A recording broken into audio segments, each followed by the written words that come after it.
Kasaksakan Kasalaan Farmers Association ni tambong sa Information Awareness Campaign nagipahigayon sa mga kasundaluhan o kapulisan dinhi sa sitio Kasaksakan, Barangay Kasalaan, Chato, Negros Oriental.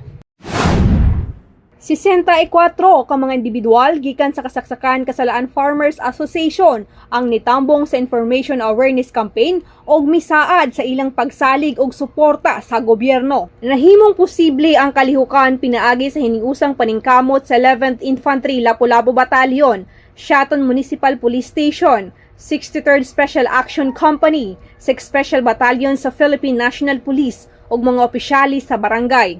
Atol sa kalihukan sa sitio Kasaksakan, Barangay Kasalaan, ang mga miyembro mipirma o mipasalig sa pagsuporta sa kalinaw, seguridad o kalambuan sa ilang dapit, nga naapektuhan sa panagbangi. Kini nga pasalig na hinungdan sa pagsumpo sa impluwensya sa komunistang teroristang grupo.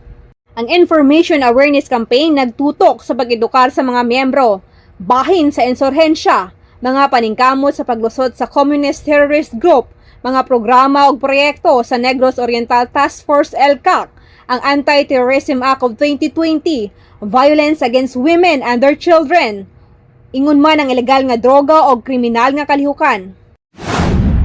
Gikan diri sa sitio Kasaksakan, Barangay Kasalaan, Chato, Negros Oriental, Talia Mendoza, alang sa kamatuoran ngadto sa kalinaw.